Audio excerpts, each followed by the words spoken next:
τώρα που το αποδίδει το αγγείο, το τουλούμ, πώς θα το πούμε, ο ασκός. Το έλεγε αυτός θα το πούμε στην παραλλαγή, το έλεγε αυτός ο Στάθης ο Χριστοφορίδης, ο οποίος παρεμπιπτόντως μπορώ να σου πω ότι έπαιζε και αυτό. Έπαιζε τουλούμ.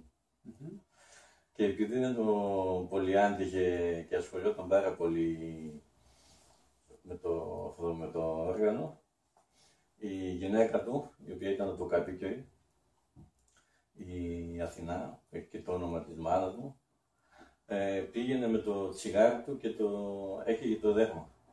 Αυτός μετά μόλις το έπαιρνε, σου λέει κατά λάθος το έκανα, έπαιρνε ένα στραγάλι, το έβαζε και το έδαινε. Πόσα στραγάλια θα έβαζε, στο τέλος το παράτησε, δηλαδή αγανάκτησε. Το παράτησε, κατάλαβε ότι αυτή το καίει για να μην παίζει. Οπότε, κακό. Θα κάνουμε ένα.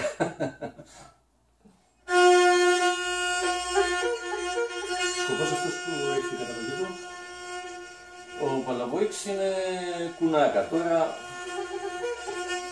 και αυτός ο Σιμούλης από εκεί να πάνω ματσούκα. Οπότε γιατί και ο Γιώργος ο Μαραδίος έχει κάνει σε δισκογραφία αυτό.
Έχω μια ερώτηση.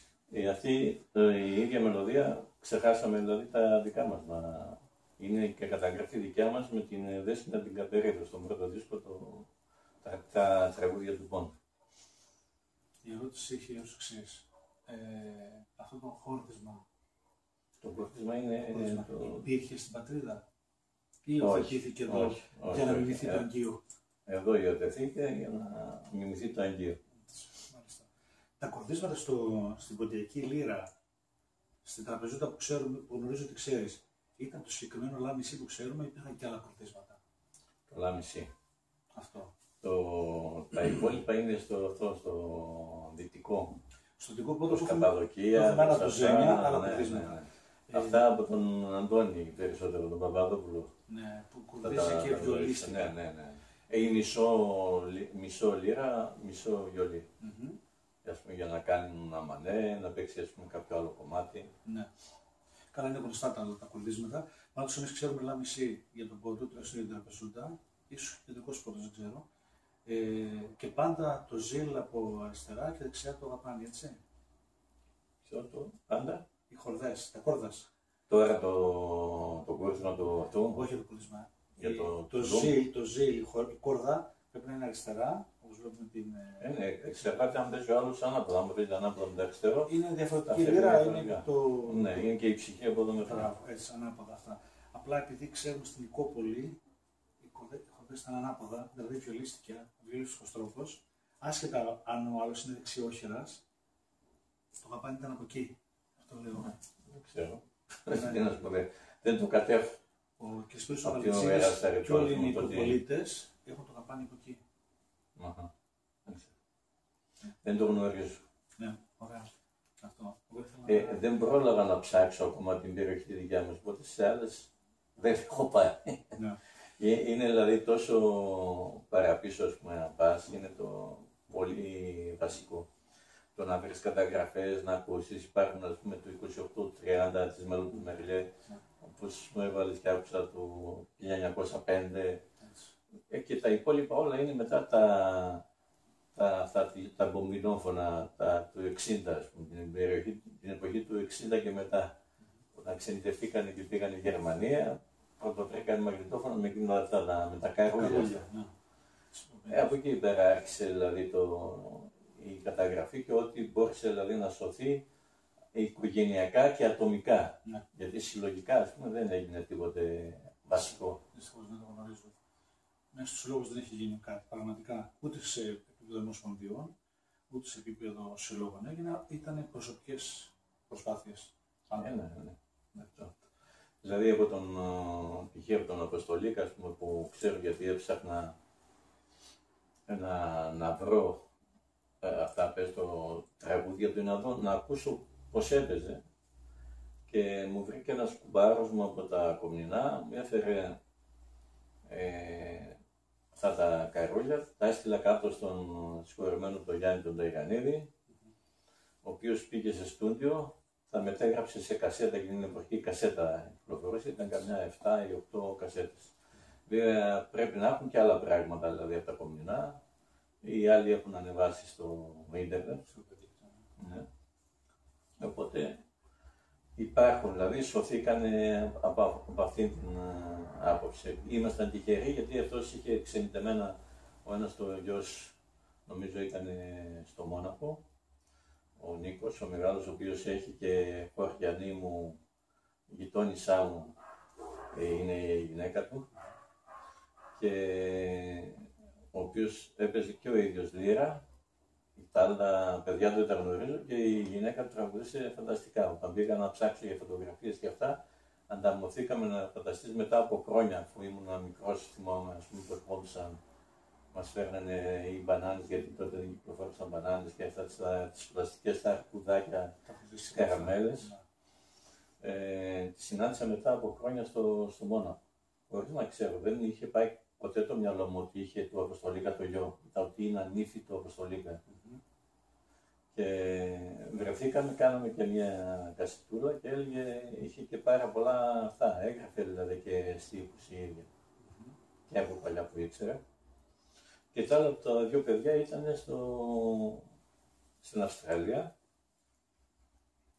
Οπότε τι έκαναν, γράφανε στο κοκκινόφωνο, καλούσε ο Αποστολίκας όλο το χωριό, εδώ έχουμε τον τάδε, περιέγραφε ας πούμε όπως ένα ραδιόφωνο κανονικά.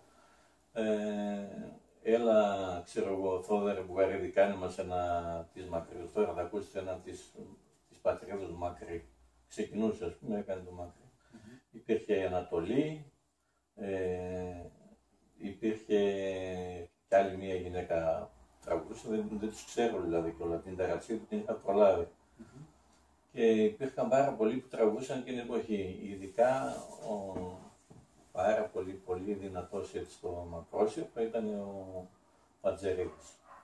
Ο Παντσάς με το Πέρτσο, Παντζερίδης ήταν, το μικρό του δεν το θυμάμαι, τον ξέρουν από τα κομμουνά. Δεν τον έχω ζήσει, δεν τον έχω δει, απλώς τον έχω ακούσει από αυτές τις κασέτες δηλαδή που τον έκανε. Από το Παντζερίδης. Το όνομα ποιο ήταν? Δεν θυμάμαι. Ας πω τώρα ποιο ήταν. Το έχουν πει, αλλά πρέπει να το ξεχάσει. Παντζάς ήταν το περατσούκλι και όπως και στο χωριό μου, δηλαδή υπήρχαν πάντα δηλαδή, τα περατσούκλια, υπήρχαν πολλοί που δεν ξέραμε τα επίθετά τους καν. Μόνο αν ήμασταν με τα παιδιά τους συμμαθητές και ξέραμε ότι λέγεται ναι. Οπότε το ίδιο συνέβαινε και εκεί στα κομμουνά. Αυτός ήταν πολύ φανταστικός. Για μένα είναι από τους πρώτους δηλαδή έτσι που τραγουδούσαν πολύ μακρύ. Από αυτούς που έχουν φύγει βέβαια από τη ζωή, μετέπειτα τον Στάθη τον Χριστοφορίδη δεν τον είχαν σαν να το είχαμε οικογενειακές σχέσεις, όπως και με τον Χρήστο τον Μπαρχαρίδη. Ο Τσιφτερίδης υπήρχε, ο οποίος ήταν κουμπάρος του Μπαρχαρίδη, ήταν και αυτός από Αυστραλία. Στο Μακρόσυρφο λίγο ακόμα και από άλλες περιοχές προφανώς είχαν, τις οποίες ή δεν ακούσαμε ή δεν τους προλάβαμε, δεν τους έχουν καταγραφεί. Σε άλλες έχω ακούσει, ας πούμε, και από άλλες περιοχές. Υπήρχε μια, η γιαγιά μου ήταν το 1896 γεννημένη και είχε μια συνομήλικη Ανατολή, το χωριό μας. Η Ανατολή του Σάβα έλεγα, η Ανατολή του Σάβα. Ερχόταν στη γιαγιά μου, θυμάμαι ας πούμε αμυδρά φορούσαν και τα πλαστικά και το ανάγλυφο, είχε ένα φιονκάκι ανάγλυφο επάνω το παπούτσι το πλαστικό, γιατί μπαίνανε, ξέρεις, το στάβλο, τα καλώσια. Ναι. Λοιπόν, αυτοί λέγανε ότι ήταν πολύ φοβεροί στο Μακρύ. Και σύντοσα μια μέρα, ήταν ένας ξάδερφος του πατέρα μου, καθόμαστε στο χωριό και λέγανε ο τάδε έλεγε, αναφερθήκαμε και στο Γιάννη του Σαβουλίδη, στο Γιάννη του Κέρδη, στον Παρατσούκλητο. Ο τάδε έλεγε καλό Μακρύ, ο τάδε έλεγε αυτό. Λέω και τους ρωτάω, είχε έρθει και αυτή της νύφης του Αποστολίκα, η μάνα, η γειτόνισσά μου. Ήρθε και αυτή η θεία η Σώνα.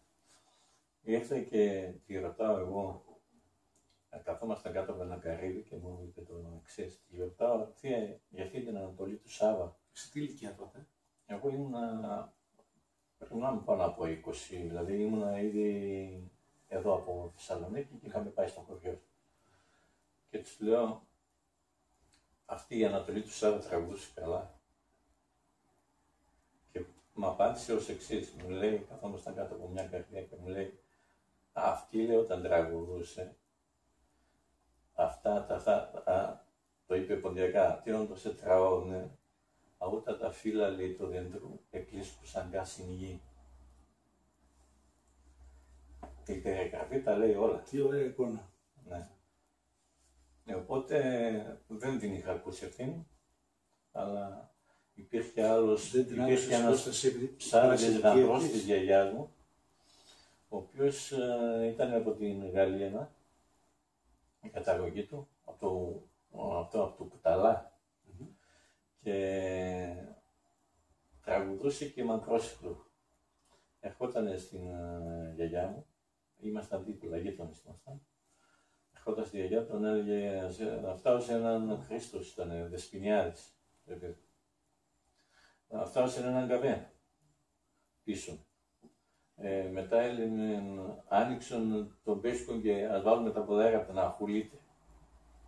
Για το χειμώνα τώρα μιλάμε. Βάλε το αυτό η μάνα μου ήταν στο στάβλο, εγώ ήμουν τώρα με τη γιαγιά μου και με τον άλλον τον αυτό. Και άκουγα, ας πούμε, να λένε ιστορίες από τον πόνο. Τόσο ήταν και μεγαλύτερος από τη γιαγιά μου. Και τον έβαζε μετά, αφού έπιε την καβένε, πουλέθαν και τα ποδάρια και τα αυτά. Τώρα πίσω ένα μακρυφαίρο κόστη την Κεμεζέ. Εγώ μόλις είχα ξεκινήσει τώρα, δηλαδή αν ήμουν 11-12 χρονών. Ναι, ό,τι έπαιζε εκείνη την εποχή. Προσπαθούσα, ας πούμε, να το συνοδεύσω. Τραγουδούσε δηλαδή το Μακρόσικο. Αυτά τα ακούσματα υπήρχαν δηλαδή. Στο άκουσμα αυτό. Ήταν πολύ καλό. Ήταν ψάλτης και μάλιστα. Άρα μουσικά σωστός.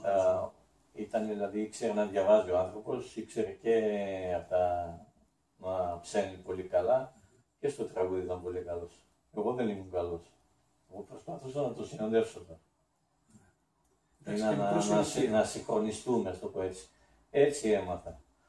Η γιαγιά μου βέβαια δεν πολύ τραγουδούσε. Ο πατέρας μου τραγουδούσε, η μάνα μου λίγο.